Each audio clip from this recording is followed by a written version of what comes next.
microphone already. That did not take long. Well done, well done.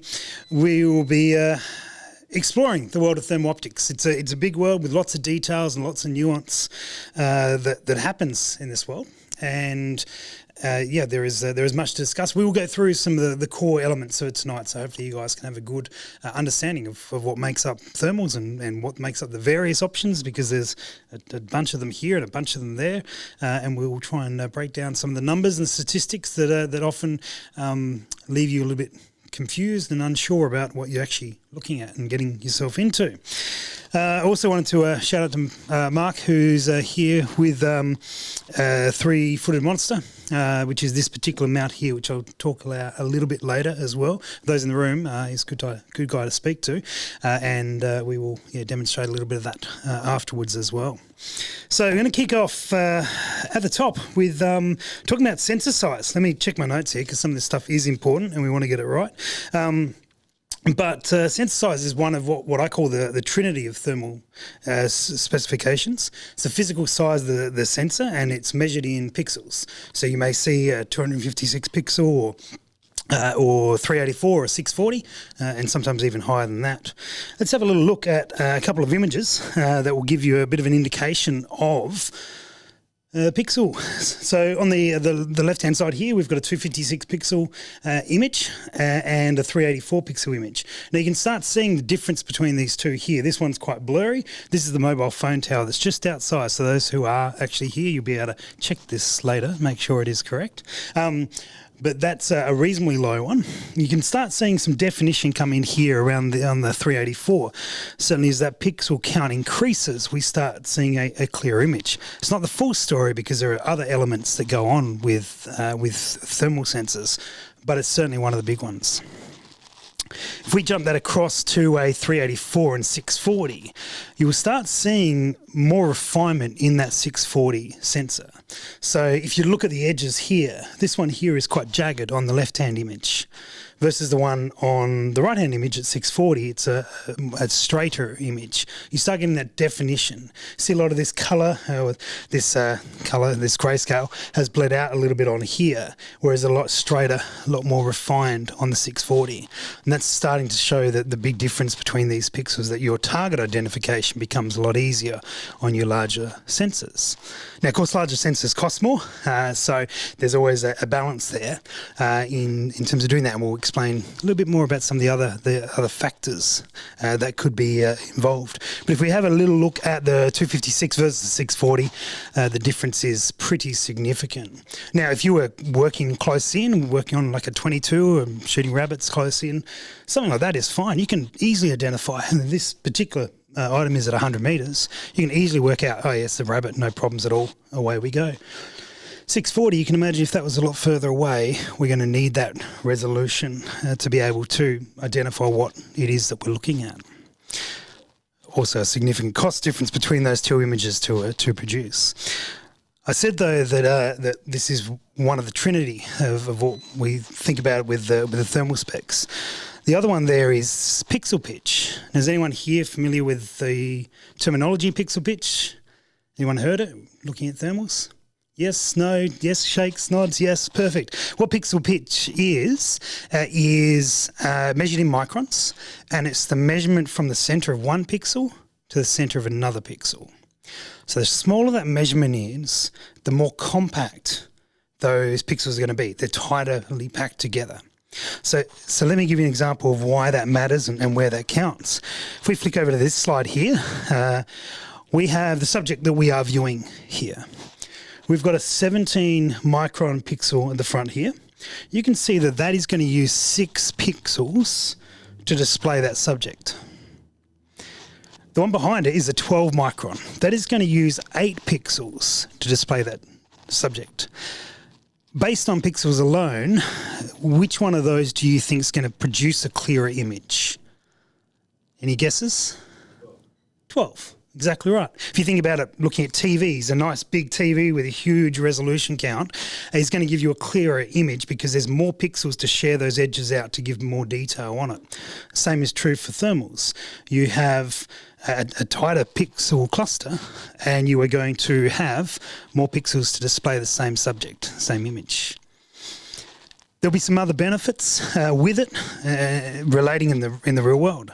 So you can imagine if you've got more pixels producing the image for you, your target detection is going to be better. You're going to be able to ID stuff because the edges are going to be clearer and crisper rather than sort of a little bit fuzzier over a larger pixel. You're also going to potentially have a smaller unit. On average, the 12 micron sensors can be built smaller because they're packed in tighter.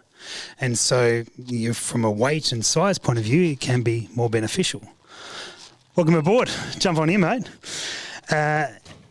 So there is, and the way you actually view this stuff can be also of benefit through Pixel Pitch. Now, give you some real world in this place here. Pretty much everything that we have is 12 micron now, because that is certainly becoming the more and more popular way, because you can get I guess a better image in most circumstances. And so I don't even have a 17 micron to show you, because they are certainly the whole industry is trending towards 12s. Now, I talked about a trinity of thermal sensors. That's two of them. There's a third element that impacts all of these. And I'm going to pass on to Tony to delve into that, mate. Cool. Howdy, everybody. So the last thing we need to have a look at regarding sensors, obviously, Rusty's talked about the first two, is the thermal NETD. Now, what is thermal NETD? So thermal NETD is a thermal noise equivalent temperature difference, all right? So what that is the ability of that sensor to pick up very slight changes in temperature, okay? So with that, the MK on the NETD, you'll see that quite often, that refers to the millikelvin. Kelvin is temperature. So the smaller the number, the more sensitive it is. So typically they start off at 50 MK NETD, and now they're starting to go down to 20 and then 18 MK NETD. So the lower the NETD value, the more sensitive it is. I'll give you an image to have a look at here and give you a bit of an idea as to how it translates in the real world. So on the left, you've got a 35 MK NETD value. On the right, a 20 MK NETD value. You can see that the definition on the hairs on these pigs on the 20s is a lot finer. Other benefits to this, the better sensitivity on the camera. Depending on the conditions, it could be a misty night, could be slightly foggy. The lower sensitivity is going to be able to pick up better temperature differentiation as well. It can also be helpful too, trying to find game amongst scrub and bush that could be hiding amongst other different things, having a more sensitive sensor. All right. With animal detection, it's a lot better to be able to spot your different animals and give a better recognition of what you're actually looking at. For tracking, if something's wounded and that, you might be able to find it too. If it doesn't want to be found, tries to go and hide, having a better sensitivity can be also better. Helps with identification as well. Really everything's starting to get better and better, and we're seeing a lot of movement. It wasn't that long ago, 6 months ago, 35 was really good. Now we're seeing 20s and right down to 18 MK NETD. So, all right. Next one, we'll move on to objective size. Objective size is something that's very important on all of this. With objective size, you'll see that a lot of scopes and handhelds and that can be from 10s, 20s, 25s, 35s, up to 50s and now 60s as well. I'm sure they're going to get bigger and better as well. So with your objective size, they work a little bit different in a thermal to they do in a normal day scope. So with a larger objective in a thermal, it will give you a smaller field of view rather than a smaller objective, which gives you a larger field of view. All right. With a larger objective, it will give you a lot longer detection range. A smaller objective will give you a closer objective range, detection range. Advantages and disadvantages with both. With the smaller objective, obviously a lot wider field of view. You're going to have a lot more situational awareness, close in, all the rest of it. Something scoots out from the side, you're going to be able to pick it up a lot quicker. With the larger objective, being able to see out a bit further, there's advantages to that as well, and a lot longer detection range. So, yeah, thermal objective size is definitely a choice you've got to consider, especially on your scopes and your monoculars. So now we'll throw to Stu, and he'll throw a bit more magnification onto the subject. No worries. Thanks, mate. So to start with, we're going to be looking at the thermal detection range of your thermals. So a lot of the time when you're going to be going shopping for a thermal, you're going to be seeing a number which pops up under the detection range or maximum range. And I'm just going to kind of clarify what it's going to be indicating to you. So the thermal detection range gets split up into 3 different types of ranges. So just to show you here, this is a pretty good example of that. We've got like your sort of maximum ranges which are working out the back here. There's just like a little bit being picked up. There's a recognition range in the center, which is where things are starting to be recognized. Okay, that's animals, and it's not just blurry little sort of heat signatures in the background. And then you've got your identification range in the center, which is going to be where you find out exactly what it is. So in the front there, we can see the cows. It's nice and easy. You can determine exactly what that is.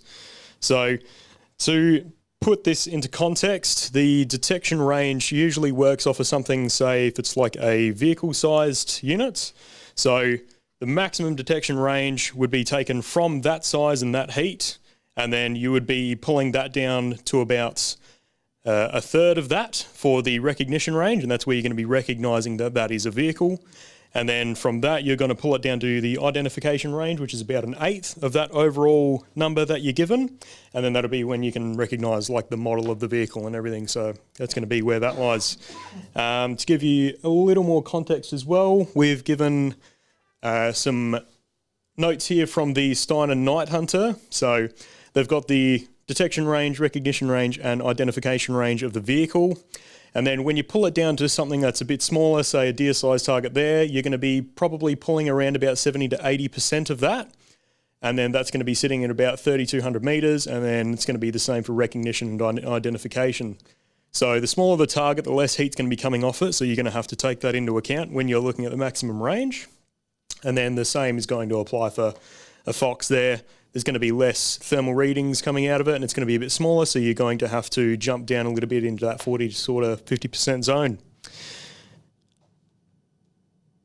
Now just have a quick look here. We've got a picture of the 20mm objective and the 16mm objective from the Aries. So the Aries has got a dual field of view feature on it. So this is just a quick indication of what the field of view is going to be like with extended maximum thermal ranges and then shorter thermal ranges. So one of the big parts that play in your maximum detection range will be your objective size. That's always going to be a big determining factor in how far something will work out to. Something with a larger detection range will always have a larger objective size, and that's going to be pretty apparent in like every scenario that you go to. You always need to make sure you make selections on this based on your particular use. So if you're looking to do something a little bit closer range, go for something which has got a shorter detection range, because it will most likely end up giving you a wider field of view because of that smaller objective lens. Alrighty.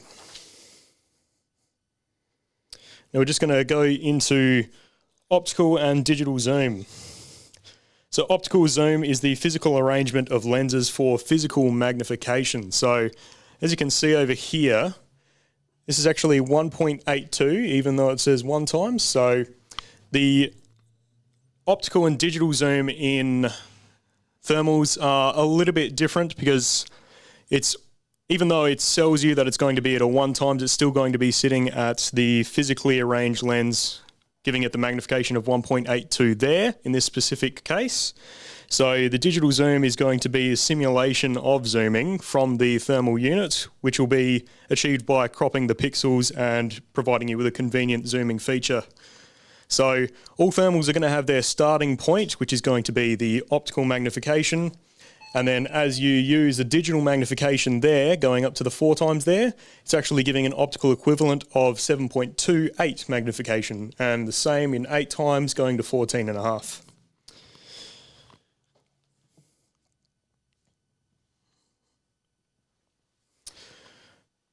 So just to give you a little bit of a showcase as to what you're going to be getting into when you go from lower optical magnifications into higher optical magnifications. These were both taken out of the Falcon unit, which we have here. So that is the 35mm objective on the left and then the 50mm objective on the right. The 35 starts at a 1.8 optical magnification and the 50 starts at the 2.6. Now, even though these units have the exact same magnification ranges specified on the unit, they are going to have different results when you use their digital magnification, since they start at a different optical magnification. The FQ35 will go up to the equivalent of a 7.2 out of 4 times because it started at the 1.8 optical magnification. And then with the FQ50, it started at a 2.6, so it being magnified upon that by 4, it is giving you a closer image overall.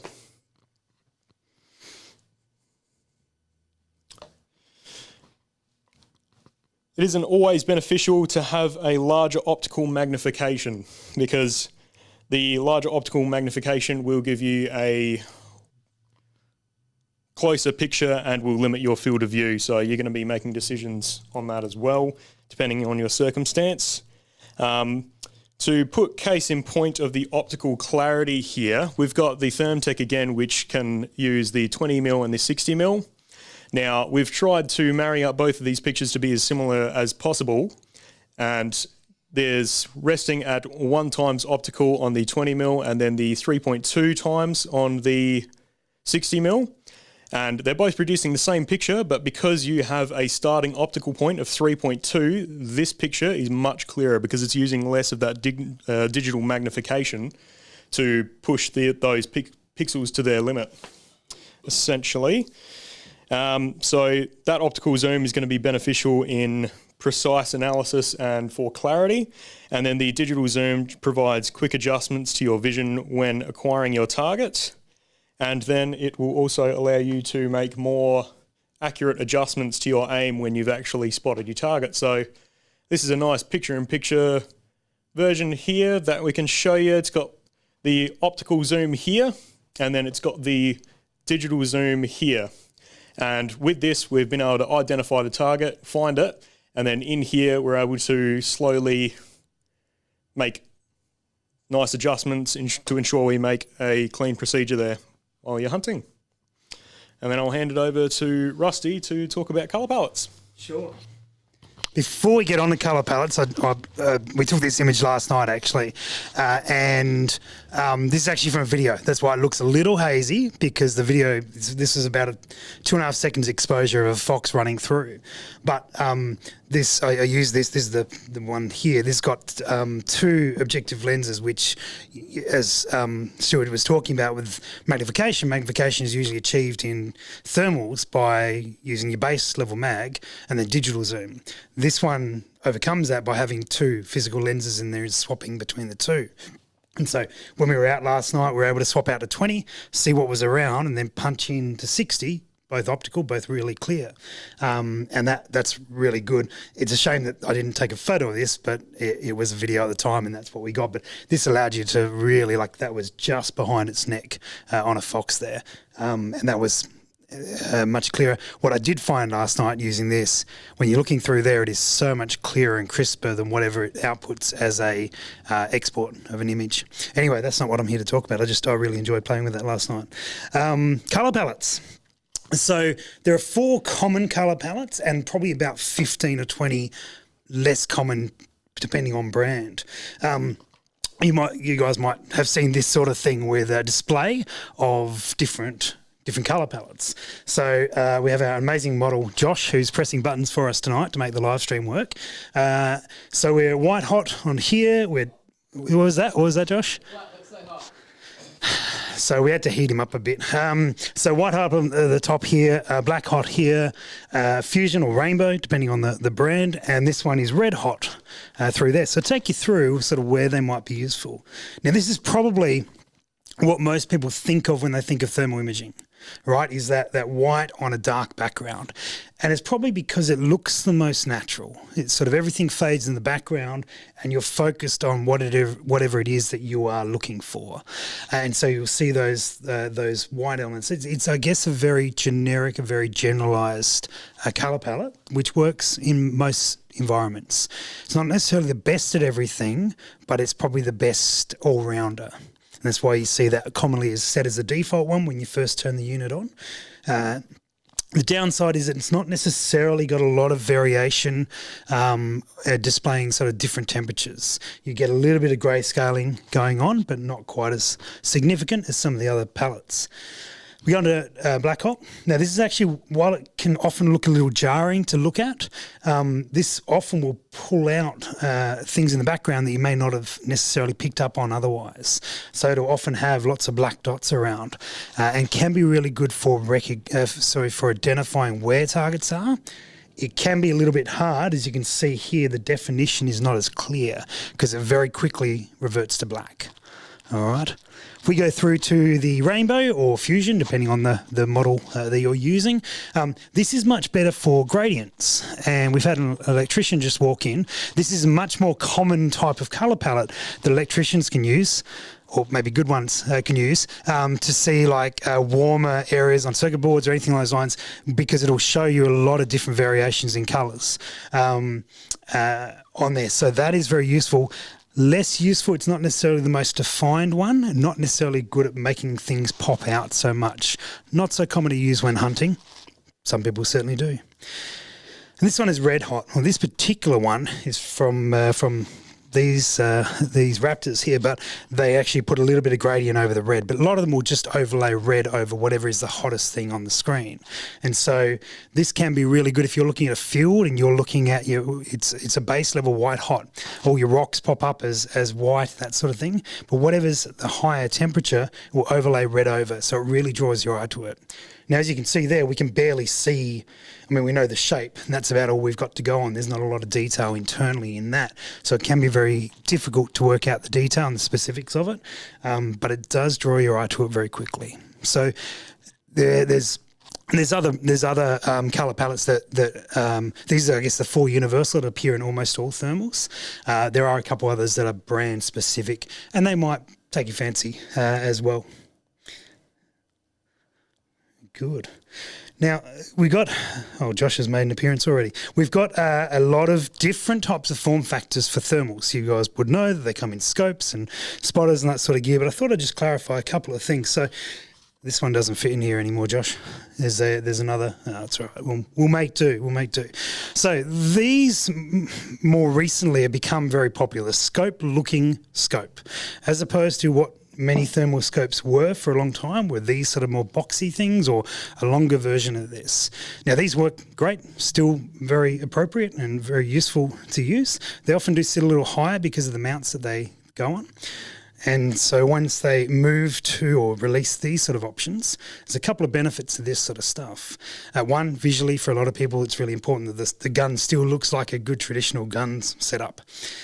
The other thing here is using this tube there, that's filled with batteries on many models. So you actually get a lot of internal battery life, and these things and the Stellars and others last for a long time. So that's scope type form factor. Of course, you've got your spotters like so, which are handheld devices, come in different shapes. These are some of the larger ones. These are very good, very convenient for looking around. You can also mount them, much like this one here is on the 3-footed monster, which I did try to take off before, and these magnets are so strong that it was a challenge and I didn't achieve it yet. We'll have to get them off by the end of the night. But there's a setup just over there that those streaming won't be able to see, but it's sitting on one of these 3-footed monsters with an adjustment. And so that can sit up on the roof. For those guys who are in the room, we will show you that afterwards, where you can sit that up on the top of the roof and actually have the thermal running and be watching it on a screen inside the car where it's nice and warm. Not a bad way to do it. And so you can do that sort of thing with the spotters as well. You have the binos. Josh, are these in shot there? You have the binos, for those who are watching, which is not dissimilar to a spotter, but because you've got a lot more room, there's a couple of things that are a benefit. Because you're looking through 2 eye cups, for your eyes it's less jarring, particularly if you're going to sit behind one for a long period of time, because you're not sort of, you look through a spotter for a long time, then you take it off and your eyes have to adjust. The left one's being used to just looking normally in the dark and the right one's being glaring at this bright object. These are a little bit better if you're using them for a long period of time. These will often have rangefinders on them because they've got the space to do that, and they also will generally have fairly extended battery life because there's room for more batteries in there. Really good option. They often give some of the best pictures because they're not compromising for space. The other one, speaking of compromises, a lot of people want to run a thermal across a lot of scopes. It's a really good way to do it. The clip-ons, where these attach to the end of a normal traditional optical scope. And these are a great option, particularly if you're using quite a few setups. But there is some things to keep in mind with that. You'll see that most thermals recommend somewhere between a 1 to 4 power scope, as in the base level on the scope, not necessarily what's at the top end for these. And there's reasons as to why. If you think about this clip-on, in fact all thermals, but particularly this clip-on, you're effectively looking at a screen that has a camera on the end. So your scope, as you wind through your magnification, or if you're running at a high base level, you're zooming in on a screen. The more you zoom in on that screen, the worse the picture gets. So again, Josh has modelled for us a little bit about that. So here is Josh at 2.5 times looking through that particular thermal. Now this is a 640 sensor, so it's a good quality good quality clip-on thermal. We can see the time at the top of the image. We can see the status bar here with battery and the zoom range we're in. We can see a reasonable amount of details there with the scope on 2.5 power. We bump that up to 3, we have now lost the time. It's not necessarily more important, but what we have done is we've given up some screen space. All right, so we're cropping in on that image. If we go up to 4 times, this is now actually becoming a much more significant part of of what we're seeing through this scope. It's taking up a lot more room, covering up a lot of what's there in comparison to the whole image. We start getting more sort of graining on this image. We start being able to see more of the pixels that we're actually staring at the screen on. As we zoom through to 6 power, looking good there, Josh, we can start seeing these lines being more defined. This status bar is quite large. We're starting to crop the edges out of it. The thermal, we should clarify, is not adjusting at all. This is purely on the scope. And now we're at 8 power. That we can't see any of the status bar. We've got very limited knowledge if that battery's about to run out or what magnification we're on. We are getting a lot of pixelation on this. Josh is now huge, which I'm sure he's proud of, but not so useful. And that's where, if you are going to go down the clip-on path, you want to keep the scopes you're putting them on, you want to be in that 1 to 4 range. Maybe you could sneak a 5 in there. Maybe you could deal with a 6 power. But ideally you want it a little bit under that, and your 8 powers and beyond really become very difficult to use for that. So that's a bunch of form factors that we have for the thermals. Now there's another exciting area of night optics to complete the whole package, and that is night vision. And Tony's going to come and speak to us about some night vision devices and specs. No worries. Thanks, Rusty. With night vision, it is still quite relevant to a lot of optics these days. In fact, some optics, like the Raptors, the binos over here, they have thermal and they have night vision sensor as well. Makes the best of both worlds. So with those sorts of things, they will quite often layer both images over the top of each other to give really good image definition as well as the thermal ability. Night vision has come a long way over the years. Going back a while ago, not that long really, night vision used to have very small aperture covers on the front to let very small amount of light in for daytime use. And it was just a black and white image, daytime, nighttime. These days, night vision has come a long way. As you can see here, this is from HIC Micro Optics. So daytime use, full colour you're getting now. Very good clarity, very good image. That's like looking through a camera lens, basically. Their sensors have gotten a lot better too. With the twilight image there, that's not using any additional IR illumination. It's just using what's out there in the natural atmosphere. These things are that good. I've got one myself. When the sun's going down, just a bit of a glow in the horizon, you get it out, everything in the street looks black. You get your scope out, looks like that. It just gathers all that light in that's naturally in the atmosphere to be able to give you a really good crisp image. At night time, when it's completely dark, there's no other scattered light around the atmosphere, throw it onto black and white mode, throw your IR illuminator on, and yeah, you can still see really good. So there is a lot of advantages to night vision, especially given the clarity of the imaging that you can get. Yeah, really good option for a lot of people. So yeah, don't discount it. There's a lot of different devices around in night vision. We've got some binos, we've got some head units which go on your head or just your scopes. So yeah, Stu will tell you a bit more about the illuminators on them and shine a light on that one for you. No worries. Thanks for the pun, Tony. It's good stuff. So, just going to talk about the two typical types of illuminators you find these days. They run through the 950 and 840 nanometer wavelengths. So, what I said, wasn't it? Ah, cool. All right. 850 and 940, my bad. So, could anyone here in the room tell me which one's the 850 and which one's the 940? 940 on the left. On the left? Bloody hell, Maxwell. Maxwell's amazing. But, so, the point I'm trying to make... Yes, that Maxwell. Tell us how that came about. The eyeshine, basically, and the actual kangaroos on the right-hand side are a lot brighter. Mm-hmm. Whereas on the 940, they're a bit duller. Yep. 940 is typically less bright than the 850, but Yep. you explain that? No, that's all right. That's all right.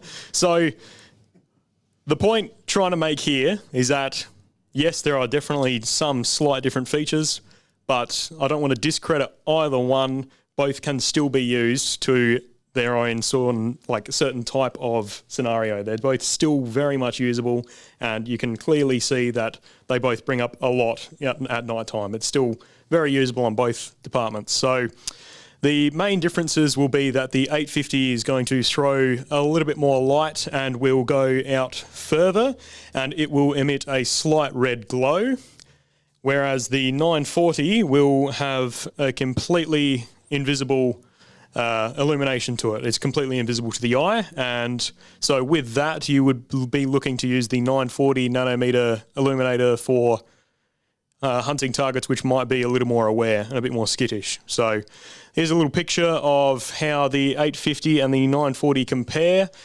just with a landscape there. So the 850, it's bringing in a little bit more light over the general picture, and it's got a little more crisp edges around all the trees and the shrubbery in the background as well, whereas it's a little more dulled out on the 940 there. So yeah, that's the main difference between those two, and I'll hand it over to Rusty now to talk about the form factors. Cool. So as Tony alluded to with night vision, I've got them hiding down here this time. We have a bunch of different form factors with it. So this one here is actually night vision. They do a thermal that's in the same setup, and that's probably the premium. Make sure if you're here, have a look at that one, because it creates a really good image, especially in these sort of conditions that we have today. Scopes like this one has a rangefinder on it, and we'll get into that in a moment, but that one's got a rangefinder on it. That's more along the lines of that Panther there, that more traditional, smaller unit. Still very effective, still works very well. Of course, you've got some binos as well, like that. They are surprisingly good, and they also colour night vision, so they look really nice. I'm sure they will get a workout shortly. But the big one here that I want to mention, and we had ordered and we're hoping for the new Hick Micro Cheetah to be here. It was due here yesterday, and we are still waiting. It will rock up tomorrow, first thing. That's the way these things go. But that's a scope and clip-on option, and will sit in front, much like this scenario does. It actually shares the same body as the Panthers here. But a lot of the night vision clip-ons actually go at the back of the scope, like that. And so they sort of, you look through there and they project an image into there, and then they look through and they actually avoid a lot of the issues with the clip-on like that. Of course, you can't do a thermal clip-on like that. It doesn't work because the thermal signal doesn't work like that. But these have illuminators on them. And these are a really good and relatively cheap option for it. And they do a version of that same clip-on with a screen. Now, I wouldn't suggest this on a 308, but on a 22, where you can sort of sit the gun down and look through the screen, they can actually be a really good option. And both of these work as binoculars without necessarily attaching them onto anything. Now, a lot of people think the thermal world is expensive, and they're right.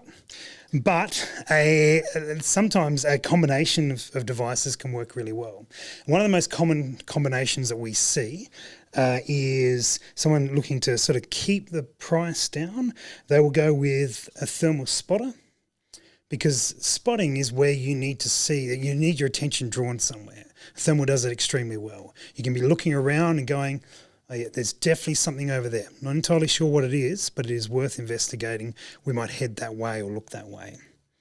And they save a little bit of money by putting on like a night vision scope. Now, a night vision scope is going to give you very good detail and very good resolution on what you're looking at, so you can identify it very well, but it won't work overly well for discovery.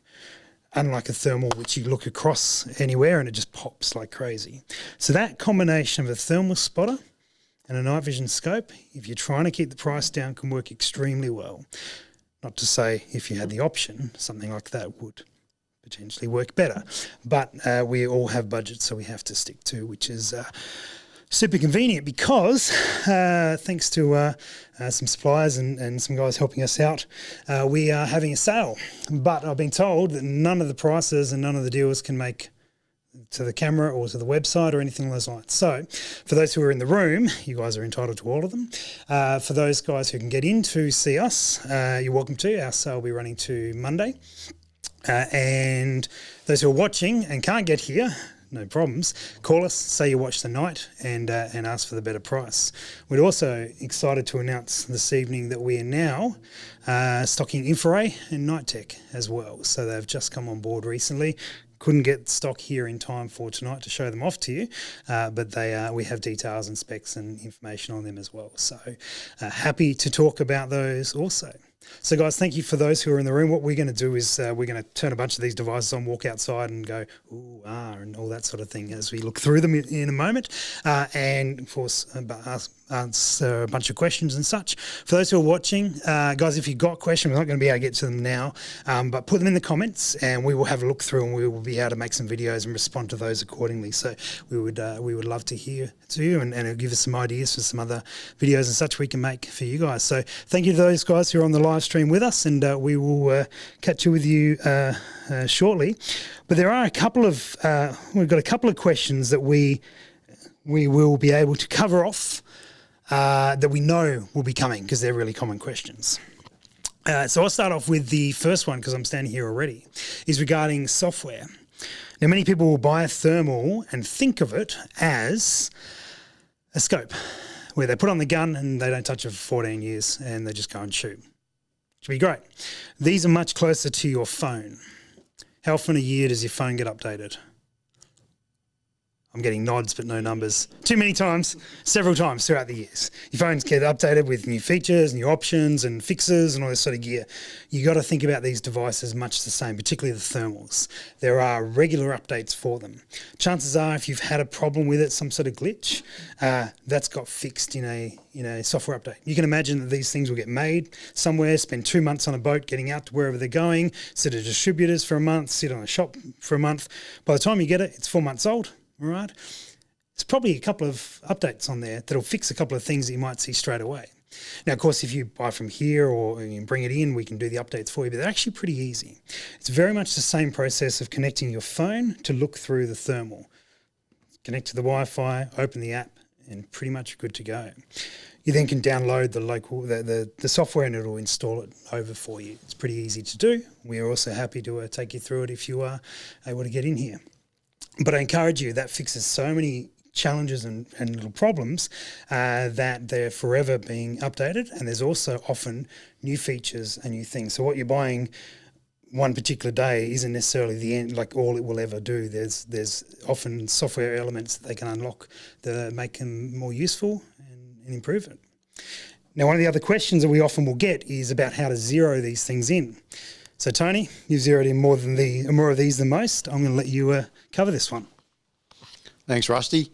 Yeah, zeroing can be one of those challenges a lot of people struggle with, and we get a few phone calls and people asking, how do I zero it, or why didn't my zero save? So a few different things to have a look at.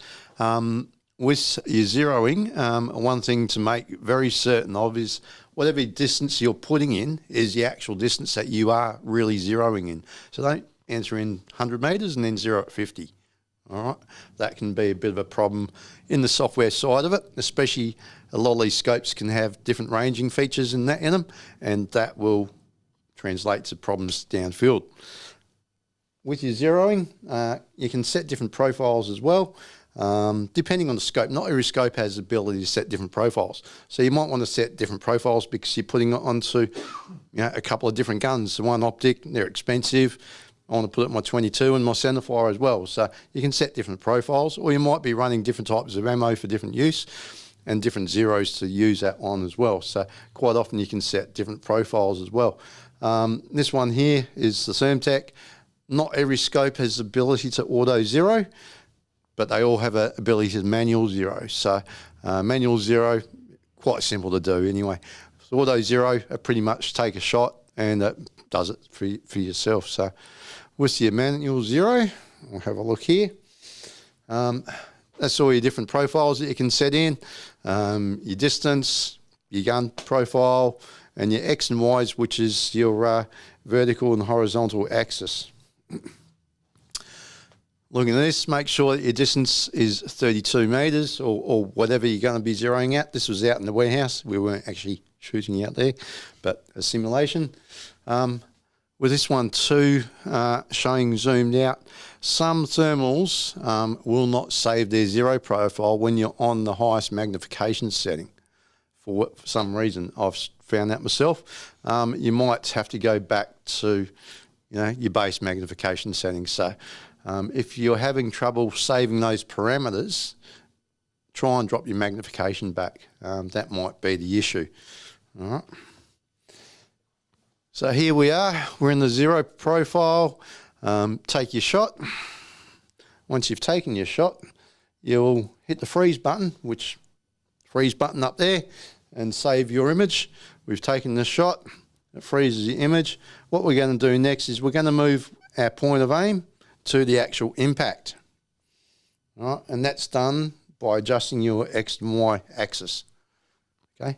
Once you've done all of that and moved your reticle from your point of aim to your impact, hit the save, and you should be good to go. So we've adjusted everything there. That's where your X and Y's, your verticals and horizontals are moved to, and yeah, set to go. All right. Very simple, but if you do have troubles, give us a ring. Happy to talk you through it. They're quite simple. I'll throw to Stu for the next question. Thanks, Tony. So a popular question we get is, what's the importance of laser rangefinding in this type of gear? So a lot of thermal gear is going to have laser rangefinding capabilities. There's a reason for that. If I can get anyone in the room to tell me what distance they reckon the centre batch of roos are there, what distance they're at to the person. Looking at you, Maxwell.